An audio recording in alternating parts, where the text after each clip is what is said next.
Hey everyone, today you are in for a real treat.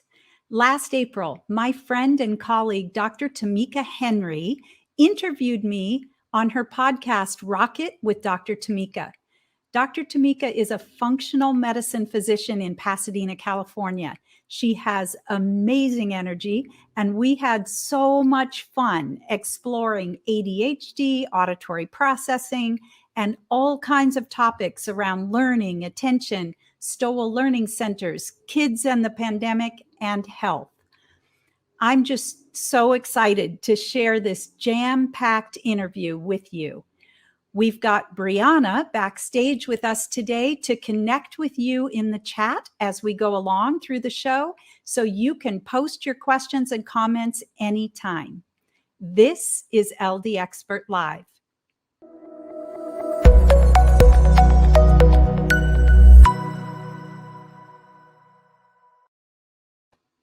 Welcome to LD Expert Live, your place for answers and solutions for learning differences, dyslexia, and attention challenges. I'm Jill Stowell, founder of Stowell Learning Centers and author of At Wits End, A Parent's Guide to Ending the Struggle, Tears, and Turmoil of Learning Disabilities. This book will help you understand why some bright children and teens struggle in school and what can be done to change that permanently. To get a free copy, go to parentsatwitsend.com. Remember to post your questions as we go along today. Here is my interview with Dr. Tamika Henry. Hello, you have tuned into Rocket with Dr. Tamika here on Dash Radio, where we discuss insider secrets to health and so much more. Here on Rocket with Dr. Tamika, we take a look at health from a broad perspective, and we break it down so that it's relatable, doable, and most definitely fun. And you've guessed it, yes, I am Dr. Tamika. So my rock stars, I hope you are ready. I hope you have your minds open, your ears in gear to learn, and you're ready to take your health to a whole new level. You know, as we dive more and more into a comprehensive look of ADHD, I believe it's time for us to move to away from the medical side. And now let's journey into this topic from the perspective of an educator. Our next expert on Rocket with Dr. Tamika is Miss Jill Stowell. She's an author, an educator, and the owner of Stowell Learning Center. And she has multiple sites. And she has a wealth of knowledge that will definitely expand your viewpoint on ADHD.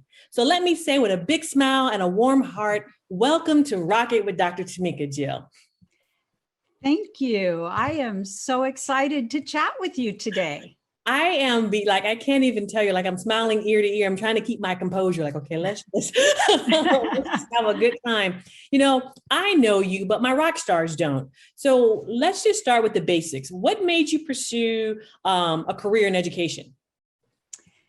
You know, believe it or not, that really goes back to 9th grade for me.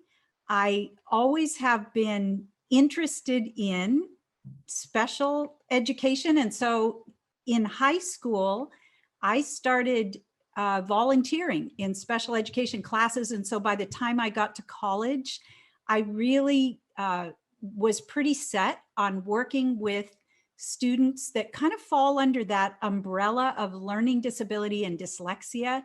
They are an amazing population of students. They're so bright and creative and talented, but they're also very misunderstood. And so, you know, people look at them and think, well, they should be able to do it. They could do it if they wanted to, because they have all these talents and abilities, and yet they're struggling in school with learning or attention. So they've always been near and dear to my heart. And this is now pretty close to 40 years in the field. Wow. I mean, 9th grade, you knew. That's that's when you have that this is working for me. So I knew I wanted to be a physician. When I told my mother at the age of 4, I want to be a doctor, because I was always in the hospital, right? I was always in the hospital with juvenile rheumatoid arthritis. And so I wanted to do something to help other people in my family. And so this right here really was resonated with me. So to hear early on, you knew as well, that's I love it. I love it. Like, my rock stars, even if you didn't know early on, or maybe if you did, it's okay. We still have time to keep moving. Now, Right. let me ask you this. So a lot of times when you talked about students with learning disabilities, like what was it about them did you choose to volunteer there, or were you just put there and you're like, I want to volunteer, and they put you in that class? I volunteered in classes with all different challenges. So I just, got kind of a feel for all different issues and in special education, but I just love this population. I love kids anyway, but I especially love this population because they're just so cool. They're just really cool kids, and they're very underserved and misunderstood. So I've always wanted to educate people about what's going on with learning and attention challenges and find ways to really correct the issues. So let me ask you this. You bring up something that's really a hot topic for me. What are some of the most common concerns parents have rather as it relates to their child and learning, or their children and learning? When parents call us, they usually are calling about reading problems or getting their homework done or attention challenges in class.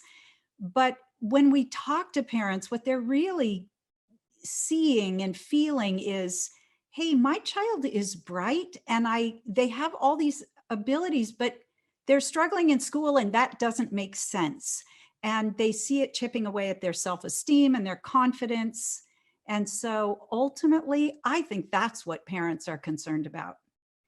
Oh, I completely can see that, because it's like when that confidence comes into a factor, right? It comes into a big issue. It's like, okay, wait a minute. It doesn't even have to be a big issue. When it becomes an issue at all, Right. then you're like, okay, this is not good, because at the end of the day, whether you get an A, B, C, or whatever grades you get, if that's impacting who you are as a person, we have problems. So we need to dial back and then take a look at what's going on and how can we be of service to them.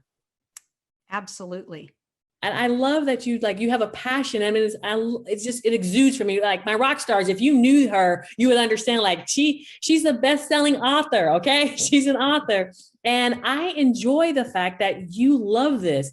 Now, when we talk about the parent side, but let's look at from the child side. Do you think they recognize the self-esteem, or what are some of their concerns? The thing that's so hard for these kids is they are smart, but they can't perform as well as their peers, and they know it. So they look around the classroom and they know it takes them longer, or the teacher is constantly having to remind them to pay attention, or they're forgetting things, and so they start to think that they're not smart. I just can't tell you how many parents have said, I called because my kid came home from school and said, I'm the dumbest kid in the class. And Oh. they're not at all. But that's how they feel. I could relate to that. When you ask a child, look at yourself in the mirror and say, I am smart, and they can't do it. Or I am capable of doing any and everything I put my mind to. Mhm. And they shy away from looking at themselves. That's a problem. It is. And it's so frustrating for them because a lot of times what happens is our kids are putting in so much mental effort and attention and energy on something, but their grades don't reflect it. They've spent much longer than their peers. They didn't get to go outside and play. And then they do poorly on a test, or their grades don't reflect all that effort. And it's really discouraging. And people don't see the effort that they're putting in because it's internal. Oh my gosh, I'm thinking about what you just said, because I can think back to when my own son would put like hours upon hours on studying for a history test. And I know he put the time in, and I know that we went over the stuff, and then the grade may not reflect the time and the energy that Right. went into it. And so now you're like, okay, well, why study at all? Because I'm doing all this and it's not coming across in the grade. And the people who may be grading it, the teachers or the teacher's assistant, we're like, okay, it's just a grade. a lot of times. And there's more going on behind the scenes. Like, okay, well, Right. they're there, but are you really present? Do they understand the material? Is there some kind of processing issue going on? There's so many things to think about. And you as an educator get this. And I didn't even talk about this. I want to go back a step and talk about the fact that you wrote a book. That's how passionate you are about this. Tell us the title of your book, what inspired you and so forth for this book. The book is called At Wits End, A Parent's Guide to Ending the Struggle, Tears, and Turmoil of Learning Disabilities. And honestly, I wrote it for parents. It's really good for parents and educators, but I wrote it for parents because I heard so many parents say, I am at my wits' end. Mm-hmm. They know it shouldn't be like this, but they don't know what to do about it. And what they're being told is accommodations and support, and maybe school's not their thing. And the parent just in their gut, especially moms, they just don't accept that. They say that, I know that can't be right. And it isn't right. You know, what we know is if you see reading problems or math problems, but and you see that they're struggling there and you just give them more of that and it doesn't fix it. But why are they having that problem to begin with? When you dig deeper and you find out, oh, he's not able to auditorily process those sounds. Or when he looks at the page, the letters are kind of moving around. And so he's very disoriented. He can't anchor a good image to remember what those words look like. There is a reason when these bright kids are struggling. And so the book is really talking about what are those underlying skills that we need to identify and address so that students can learn as they should and learn at their potential. I mean, that's actually a really good point, because at the end of the day, not all of us learn the same way, right? And if we don't learn the same way, and yet we're being graded the same, we have to figure out how do we get the material across for the individual, this child, to get it. Now, my question as I think about this is, does this happen at a particular age? Is it more, are we seeing it more in younger kids? Is it more in older kids? Or is it just something that's affecting all the ages? What are your thoughts on that? You know, that's a great question. It is, it's not really age-based. Okay. We work with students ages 4 through adult, and really it's how those underlying processing and learning skills are supporting you. And so what happens is a lot of times these kids, they can memorize, they can figure it out for a while. So a lot of times kids who actually are struggling don't look like it until about the end of 3rd grade. Okay. And so end of 3rd, beginning of 4th, we get a lot of kids about that age that parents are starting to see they have trouble. There's another breakdown right around 7th grade, 6th, 7th grade, 9th grade, and college. We even had a young man who came to us after his first year of medical school. He had gotten all the way through his first year of medical school before he started, it started really impacting him. And in fact, he failed his first year of medical school because of these issues, but he'd gotten that far with all of his compensations. So it's not really age-based. That's actually a great point, because, you know, it's interesting. I had a new patient who told me about how her relative was diagnosed with some learning challenges in the 2nd year of college. And he's like, they made it all the way through and then it just fell apart for that particular student. And I was like, and in my mind, I'm thinking, how does that happen? But now to hear you say it, it's just they had these coping mechanisms and they were in place and so forth. So shout out to that medical student, because medical student, it's coming at you from all directions. And you only have so much time, and information just doesn't stop. So unfortunately that happened, but fortunately they found you in your center. So that's the blessing. And after he was dyslexic, and after we were able to correct those issues, he went back to medical school and did fine. So that's really the message that I have for people is you don't have to cope with this all your life. You got to get at the underlying root of the problem and correct it. I'm all about what's the root cause. I What know is you the are. root cause? I'm I all about love what's the that. root cause because it applies to any and every aspect of life. Whether you're dealing with medicine, whether you're dealing with learning, whether you're dealing with issue at work, whether you're dealing with your own internal emotional grief, where did it come from? Let's Right. pull back the layers and get to what it is, because that is powerful, really, really powerful. I enjoy this because we're so quick to put it like it's this age or that age. Like, no. And we're also quick to say, like, it's more prominent in this particular area versus that particular area. But I've noticed that it's impacting all areas. Right. Right. Right. And what about with relates to gender? Any gender differences? You know, people will commonly say that learning challenges are more prevalent in boys, Right. but in fact, really, the learning centers have been here for 37 years, and I've really noticed that we have a pretty even balance between male and female. What happens is boys are just more likely to, their compensations are more disruptive.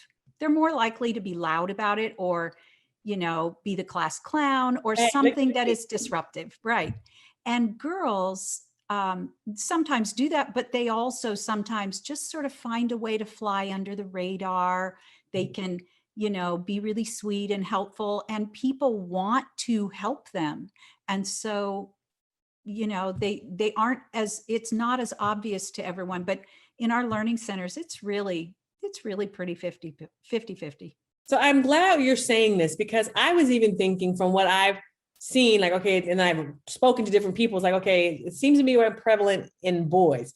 But the fact that you're centers and you've been doing this for quite some time, where you see there's a good mix of both, that's good to hear, because a lot of times, the disruptive behavior of one child, which may just happens to be a boy, but the silent behavior of another goes under the radar. And so then that child gets missed, like, oh, they're sweet. Well, let me just go ahead and just keep pushing them along because they mean to do well and all is good, doing well with this. And I'm happy that we're talking about it, because I think it's more and more prevalent now. Things are coming up because of the pandemic and children being in virtual learning. And your thoughts on that? One of the things about virtual learning, so many people have started to feel like, well, they're recognizing the challenges because they're watching it, they're seeing it at home. More kids are being diagnosed with ADHD than, and one of the things that we have to realize is when you're doing this intense focal vision long, that's very stressful on the nervous system, and it makes you want to move. Right. So gotta move. You're like sitting in front of that screen, Jill. I'm in front of a screen for work, and I don't necessarily have any challenges with learning. But could you imagine that if you were challenging and coping in the classroom, and now you're in front of that screen each and every day, all day, it has to be hard. Yeah. And it's, I mean, physiologically, just what it takes for us to do that stresses the nervous system. So kids who do are not doing as well, a lot of them. But in a classroom, a lot more social cues, your eyes can move around. Actually is not a system for most people. There are some kids that have thrived with the quiet of it. I can imagine. I mean, I can tell you right now, just thinking of my nephews, and of my nephews being in the same school district as my sons, and some of them stayed back, didn't want to leave the virtual learning, and some of them were like, no, we need to get out of the virtual learning, get into the classroom. So there are children and adults who do thrive in this environment. And that's great. But I want to talk more about the child who's having a little bit more of a challenge. And shout out to those of you who are just getting this together. Now, when I think about this, do you think at the end of the day, is there some type of root cause? Like, what could be going on that could, how can I put this? More or less, what do you think the root cause is that's related to the many challenges that brings parents in to the Stowell Learning Center? So there are a lot of different things. We look at learning like a continuum. And so if you think of it building like a ladder and you've got school, academic, social skills up at the top, then the rungs on the ladder are underlying skills that have to support you as you learn. And so we have neurodevelopmental skills, which are primitive reflexes and visual and motor skills that allow us, they develop early and they allow us to become organized human beings. And then we've got the next tier up on the continuum, processing skills like memory, attention focus, auditory and visual processing, processing speed. And when you think about auditory and visual processing, I mean, it's not your hearing and your seeing, it's how the brain perceives and thinks about that information that comes in through your eyes and your ears. And so if the messages are distorted in some way, then of course you're not going to be able to pay attention as well. You're not going to comprehend as well. It's going to take you longer. And of course, then there's executive function skills as we move up the ladder. And so if you think about any rungs on a ladder being unstable when you're up there at the top trying to do a job, of course, it's going to be harder for you. It's going to take longer. It's going to divert your attention. And that's kind of what's happening to our kids. So it's basically like it's the foundation. You got each level builds on the next level. So if the bottom level is a little shaky, then you're building on shaky, and then the next level is built on that. So you get up here where it's hard to function. Right. That's a challenge. Right. That's really, really a challenge. And I think parents need to hear that and students hear that too. So is there, if you're on this shaky ground and you're going up, how do we help? So what's really important is to identify what is going on underneath. So of course, if a child comes to us with a reading problem, which is pretty typical, we need to look and see, why are they having trouble reading? What's the root of that? Is it because their little system is just so disorganized that they can't sit still, they can't pay attention? Is it because they're not auditorily processing the sounds inside of words? Is it that they can't hold the information? They get it, but then it's in and out. They can't hold it, a memory issue. So we just have to look at all of those things to determine, where are the issues? Where are the breakdowns for that particular student, so that we can develop those, and then the brain is ready to learn the reading or math or whatever it is. So we're talking about different angles of looking at this all together. When we're talking about attention deficit hyperactivity disorder, there's a lot of misconceptions about it. What are your thoughts on that? You know, the biggest thing is that not all attention challenges are ADHD. Okay.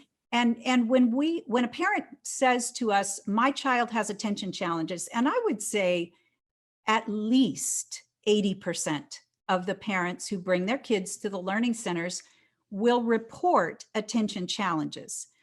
But not all attention challenges really have a biochemical root or medical root to them. And so but if a child is struggling to process auditorily, the teacher is teaching and they're supposed to be listening, but it's really hard to get that information, well, of course, they're going to lose their attention. But what the teacher sees is a child who's daydreaming or chatting, or, who asked the same question that was just explained. And so the teacher thinks that they are not paying attention. But the root of the problem in that case is really auditory processing. And so that's really the thing I want people to know is, I concede there is attention sometimes is the root of the problem. And usually that is going to be best addressed biochemically and with training. But there are so many more attention challenges that are not ADHD, that are a symptom of something else going on. So I want my rock stars to hear this. It's a symptom of something else. Right. So I think we're so familiar with ADHD that it's like, it must be that.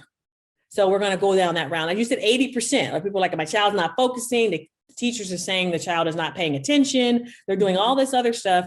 And yet and still it's like, well, the testing is done. It's not ADHD. So let's go back and revisit what else it could be. But I'm thinking when I'm hearing you talk, there seems to be some overlap or some misconceptions or even some confusion between ADHD and auditory processing disorders. Can you talk about that? Absolutely. If you think about auditory processing is, again, it's not your hearing, it's how the brain thinks about the information that comes in through your ears. So imagine that you are on a really important conversation, but you have on the cell phone, but you have a bad connection. Well, there's nothing wrong with your ears. There's nothing wrong with your brain, but you are not getting that information. And so you listen really, really hard. You maybe start to get anxious. Maybe you start to lose your comprehension. Now you're getting distracted. You're getting irritable. That's what an auditory processing problem can be like. And so if you think about those symptoms in a classroom, here's a student that it's like having a bad cell phone connection. They're working really hard to get it. They get a piece, there's a blank spot, they get another piece, they're trying to put it together. And so then the teacher sees they're not following directions. They're not listening. They're looking around. They're yawning. A lot of times what happens is when that auditory system gets on overload and these kids get exhausted, then, they've tried really hard and now they can't anymore. And so now they aren't paying attention.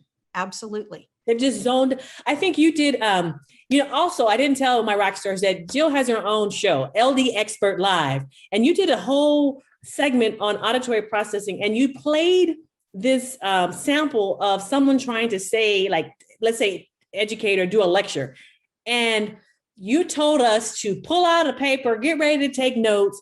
And literally, I remember like, okay, well, let me take some notes. And then after a few minutes, I was like, I can't even hear this. Mm-hmm. And it was 90, I think it was 90 seconds you played, 90 seconds of listening to something that I really couldn't understand, but trying my best to understand. And that's what auditory processing is like, an issue there. That was like so clear. So that cell phone connection you described where you can't hear what's on the other end is such a good example because I don't think people get it. It's like they're trying and then they're working so hard and your brain is an organ in the body that uses the most energy of all the organs in the body. So your child's brain is working that much harder to get the information and then they're exhausted. Right. I talked to a young woman, 16-year-old actually, yesterday, who is going to be a guest on LD Expert Live in a few weeks. And she has auditory processing disorder.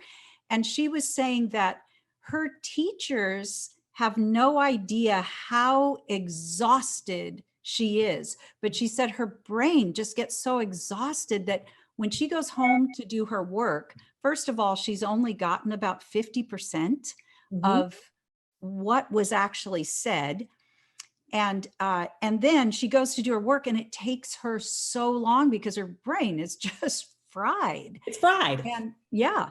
And so, she went and told her teacher, she's very good at advocating for herself. And she went and explained to her teacher and he was very understanding and said, okay, then I don't want you to do that much work at home. But he had no idea because, she's just a regular, bright, sunny kid sitting in his class. He didn't know by looking. Wasn't disruptive, doing the best that she can. And she's like, and let me just give a shout out to that. I think we need to really empower our kids, our family members, our friends who are in classes to advocate for themselves. I don't think we do that enough, or maybe we haven't empowered them enough to say, please speak up. I tell my children, there's a way you can say anything you want. It's just a matter of how you say it. Right.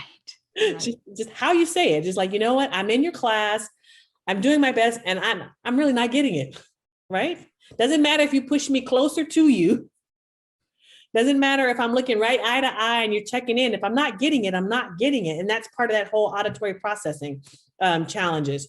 And I think it's important that we talk about it. What are is that like, are there any common symptoms or signs that parents should look out for when it deals with auditory processing? If your child is saying, huh, what? They need things repeated a lot. I mean, everybody does once in a while. And I have to say, especially as we're wearing masks, that Oh, is harder. mhm. But if that's happening a lot, there could very well be an auditory issue.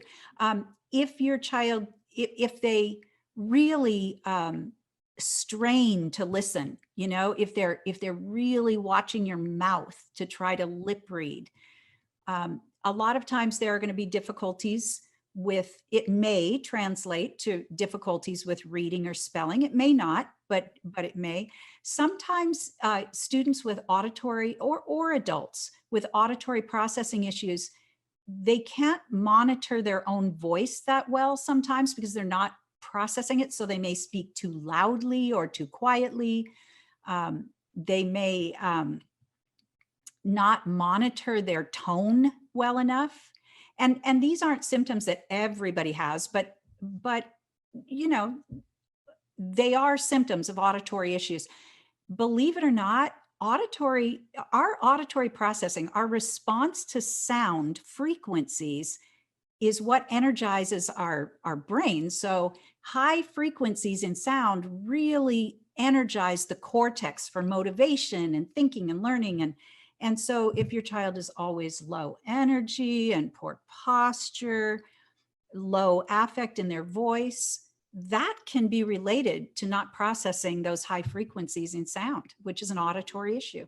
So I'm thinking of like, so I think some parents are like, you're talking to your kid and you're like yelling, like, why aren't you getting it? What is like, what are you looking at me? And I think sometimes we just need to stop and breathe and like, okay, what is going on here? Right. I remember when my son's he plays ice hockey, as you are aware. He was with his skating coach and he's like, I think you need to get Miles' ears checked. I'm like, oh, he tunes you out too? So literally, we had the ears checked, we had everything perfectly fine, perfectly fine. Right. So, but you don't want to rule that out, parents. If in fact there is something where you're talking to your child and you're noticing that they're saying, like Jill said, huh, what'd you say? And they're focusing, straining really hard, consider getting the ears checked.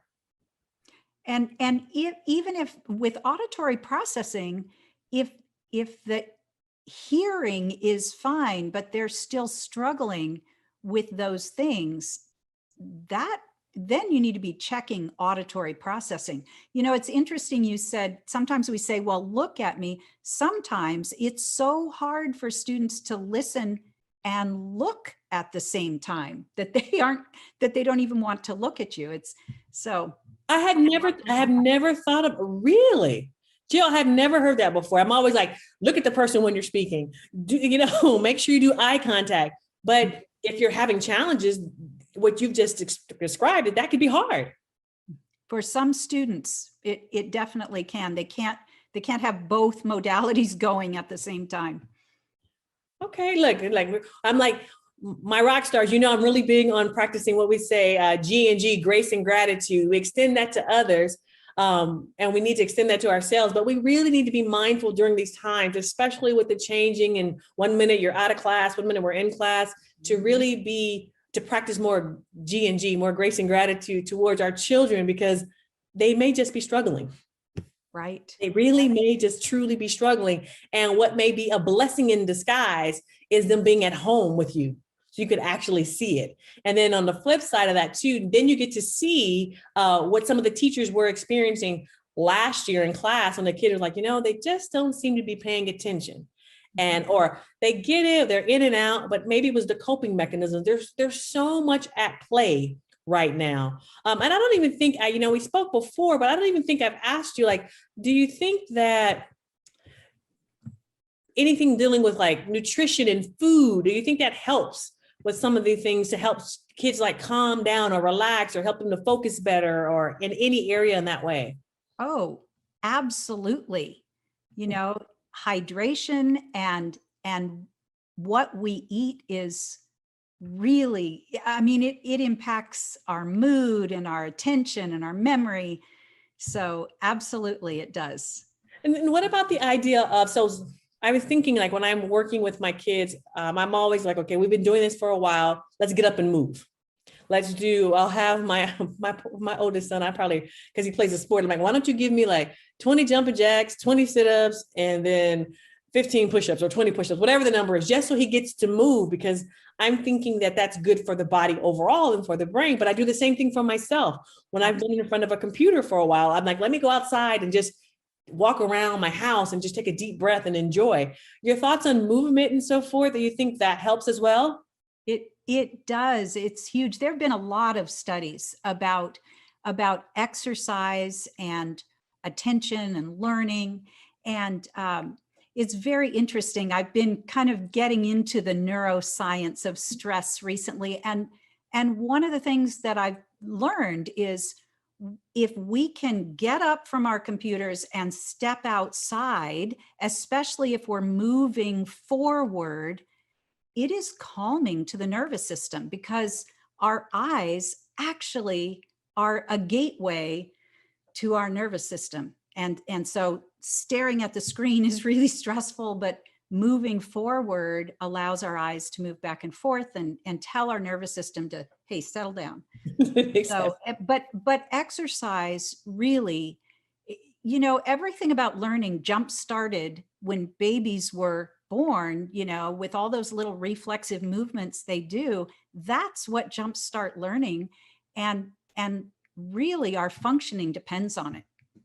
So we didn't even talk about this, but I'm thinking that we're talking about movement, we're talking about auditory processing, we've talked somewhat about ADHD, but I don't think my rock stars understand that, okay, these are great things, but how do you diagnose auditory processing disorders?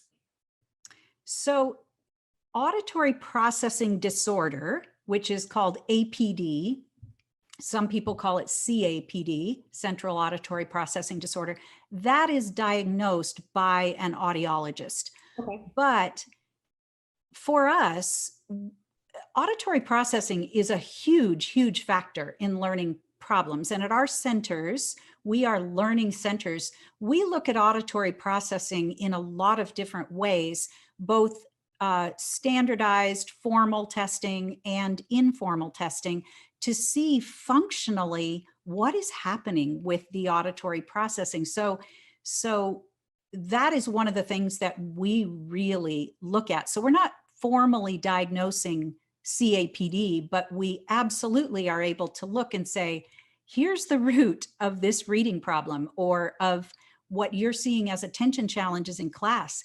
It's the auditory system that's not supporting the student well enough, and it can change. Okay, so you just said the key part, it can change. So how do we correct this?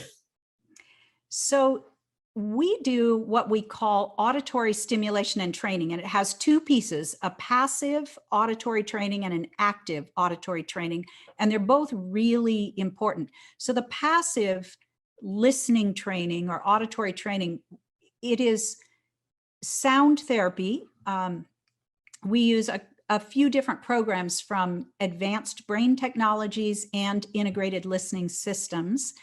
And these are beautifully recorded, acoustically engineered music that is going to stimulate the auditory system in the brain to pay attention to all these different frequencies in sound. And we need that. Low frequencies are grounding and organizing, and mid-range frequencies help us to process speech sounds, and those high frequencies are the energy sounds. So if we're not processing that full range of frequencies, then we're going to have some auditory challenges. So the music, it's like highlighting different frequencies in sound so the brain can start to pay attention and want to listen, and then you get a more crisp and clear, complete message. So that's really important. And most of our students do that at home. They listen to a prescribed listening program at home.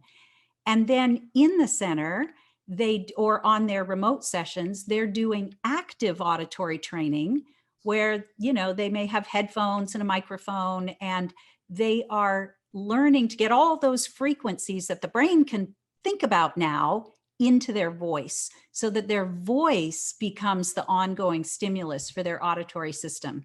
It's pretty amazing when you stimulate that system, what happens. Okay, so this is great. So we're doing something different. We're bringing music into the picture that is going to help their brain passively and actively. So that's a plus in so many different ways that I could see how a child is like, okay, this is not too bad. So I can go and do this, because after you do something, then the kid doesn't want to go. They don't want to do it at home. This is a hassle. And you're trying to help them understand that this is going to help you. I'm here to help. The Stowell Learning Center is here to help. And the kids are engaging and they're doing it. And you're getting results. Right. It doesn't look like school. Right. And it is, it's one-on-one, it's very engaging, and it's kind of a partnership together. We're, on this journey to make things easier. So then they could do it at home alone. So you prescribe this particular program for them to where they can do it remotely from home.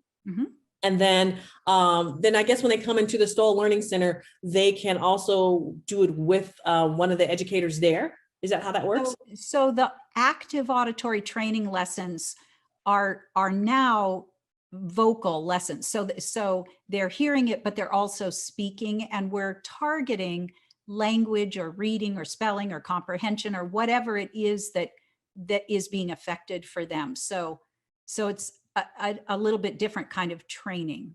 Oh, that's actually, you just said something that I wanted you to reiterate again. So with this auditory processing training, you stated that it's good for whether it's reading, whether it's for comprehension. Can you just repeat that for us so that they can hear that again? Because I think that's important that people understand that there's different areas that children have struggles in. So it's going to impact these various areas, and maybe more than one area that can be impacted by this.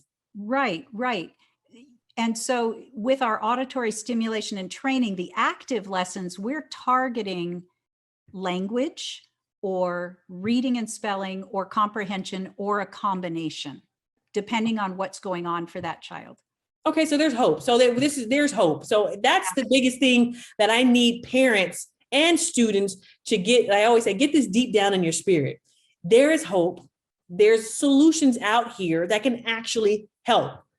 And it's working. Jill's been doing this for quite some time, and it's working. It's true for her to have. Jill, how many centers do you have? We have 4 centers. Tell us what they are. Go ahead. Pasadena, Thousand Oaks, Irvine, and Chino. And the pandemic taught us that we could do this really well remotely. We love seeing our students on site, and we really encourage that. But we actually work with students all over the world remotely, and it's working, which is really exciting. Which is very important. It's working. The pandemic taught us all stuff. Right. All of us. I don't care whichever industry you're in. The pandemic has taught us many different things. When I think about just talking about how this works, are there any other areas that are improved when a person does specific training for auditory processing? The way that our auditory system is connected neurologically, it impacts so many things. So we see a big increase in awareness and confidence and attention. And of course, reading, spelling, language, vocabulary, clarity of speech. If your child was mispronouncing words or mumbling and not very clear, all of that changes, but also energy. I was talking to a mom yesterday who said before the auditory training, her daughter was just like a couch potato. She was so low energy and her posture was so poor. And as she started doing the auditory training, she just perked up and she started to, really have eye contact and stand up tall and have energy, which then impacts social skills, your sense of well-being, your motivation. I mean, they're just huge numbers of great outcomes. That goes back to what we said at the beginning about that whole self-esteem, right? Feeling good about yourself. There's enough negative stuff going on in the world. We truly need to work on helping our children feel good about themselves. Right. That they internally know that they are doing well, that they feel good. They look at themselves that I'm a good person, I'm doing good, and I'm going to continue to walk into my purpose in life. That's what we need more of. Absolutely. When I think about what you just said about the training and how it benefits so many different areas, I'm wondering what your thoughts are on the fact that medication comes up. And now we're having more and more children being placed on medication, but perhaps there's an alternative. What are your thoughts on that? You know, as a non-medical person, my first thought is I would want to use medication as a last resort, but I always refer people to their physician. But I do think that we are way too quick to think that the attention symptoms we're seeing need a medical solution. Sometimes I get kids that I just look at their reports or what the parent is saying, and I know they're dyslexic, or I know there's an auditory issue, or I know there are things down there at the core level that have to be corrected, but they've been prescribed medication. And I think, no, this child is not ADHD. When we go after these things, those symptoms are going to go away. So, and then when there does need to be, some kind of a biochemical intervention, start with diet, for goodness sakes. With every student, you can improve their learning with diet, with a good diet. And I know you talk about this. Yes, I do. I love it. I talk about it, but I tell people it can't just be the kid. It has to be the whole family. Everybody has to be on board, because you don't want this kid may have the potential of already feeling isolated, feeling like, I'm the one that's over here struggling. Nobody else is struggling. And then they may tend to act out, or they may tend to become quiet. But nevertheless, if we get everybody on board, because at the end of the day, we each need to get healthier. So if we get healthy as a family unit, that's awesome. And if you start to see the changes, because I'm pretty sure children who have some learning challenges, it impacts families. It does. Oh man, you just said some really important nuggets in there. That issue of kids feeling isolated. I hadn't really thought about that, but that's so true. And of course, them being isolated in their family because they have to be different. Right. But really, when the whole family gets healthier, everybody relates to each other better, everybody feels better, operates better. All of that. And that's better. That creates more fun memories. I remember when I was a kid, we would sit down and do this. And when we got together, we would talk about what foods we like to eat, or when we were traveling, what we were going to go eat. Like a highlight for us is where we're going to dinner. And I'm like, okay, where are we going? My kids are on a Vietnamese kick right now. They love pho. I'm like, we're having pho again. Okay. But, but one thing the pandemic is doing is bringing us together, right? And it's bringing up, it has its ups and it has its downs, but ladies and gentlemen, that's called life. Right. That's life at its fullest. And then when I think about like just getting to helping them and helping students, helping families, what better way to help than to get also getting the teachers involved. So are there any things that teachers can do to help children who have auditory processing challenges? So especially if the teacher is aware, getting the student up towards the front of the class where they can look at their mouth. A lot of kids with auditory issues learn to kind of lip read. Okay. So getting them where they can see. For parents and teachers, if you have a child with auditory or attention issues, you've got to be intentional when you give them instructions and tell them important things. Don't say it on the fly. Don't be writing on the whiteboard with your back or your side to the student. They're not going to get the information if they don't have a clear view. So you have to, if it's important, get their intention, look at them and deliver it. The other thing that teachers can do, and I feel like this is good for, all the kids probably, is just, with complicated complex new information, sometimes it's just helpful to slow down your speech a little bit.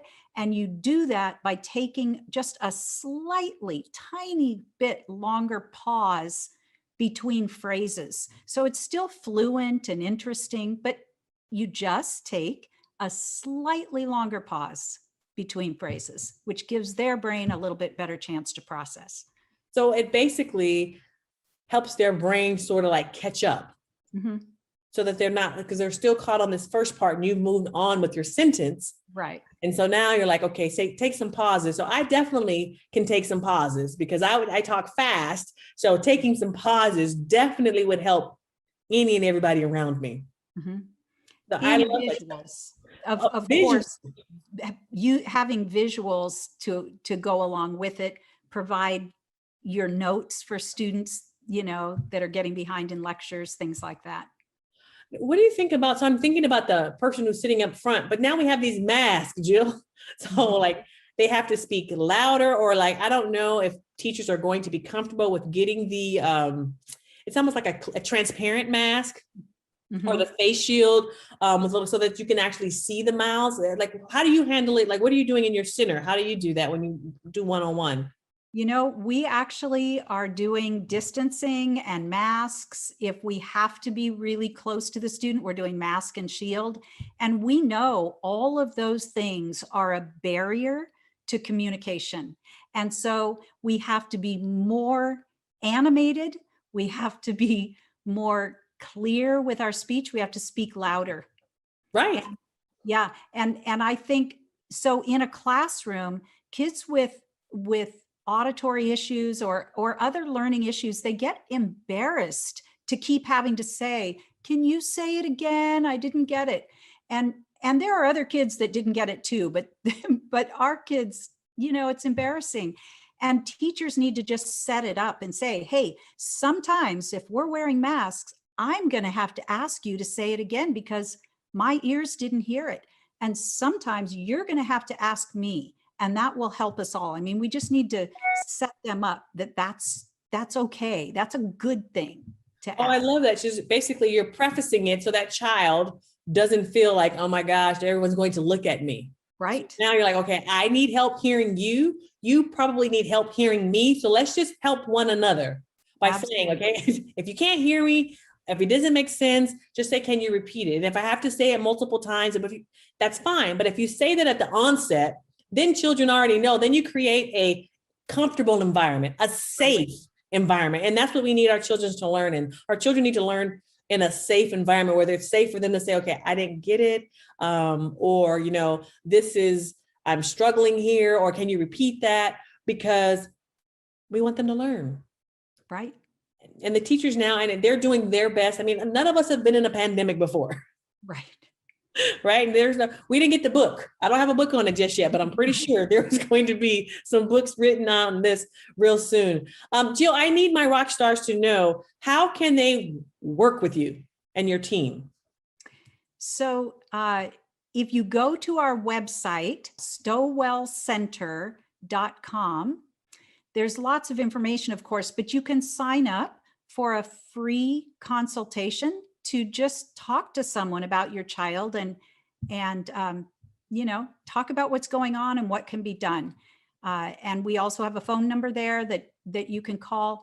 You can check out LD Expert live on Tuesday mornings at 10 a.m. or on YouTube, Facebook, anytime for lots of information and for ways to get a hold of us as well. So my rock stars, this is an amazing educator who has a best-selling author who loves what she does, and she's just spreading her knowledge center after center, reaching out to children, which is her passion. So if you have any desire to say, like, you know what, maybe there's something going on, or any inkling of, maybe this could be my kid, reach out and get that free consultation so you can have someone to speak with you about what's going on, and they can guide you.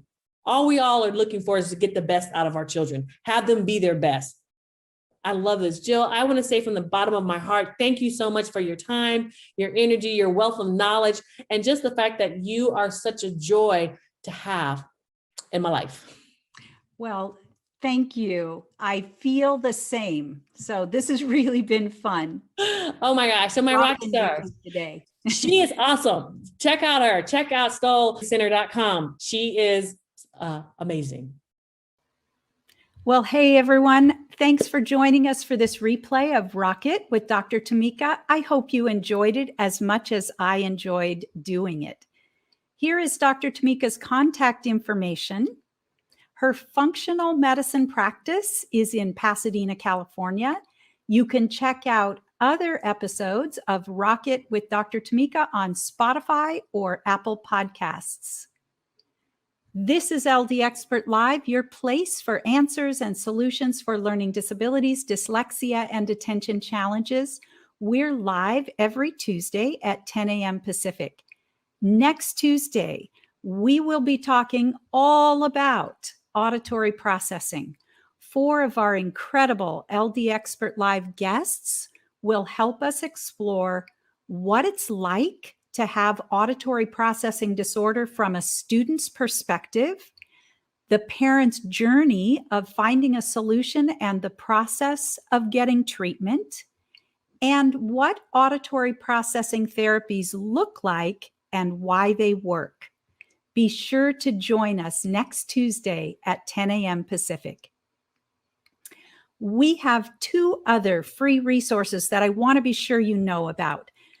Mom Squad is our private Facebook group where you can get resources, ask questions, and connect with other parents who get it. So if you didn't get all of your questions answered today, be sure and join up with Mom Squad, the private Facebook group, and you can ask them in there.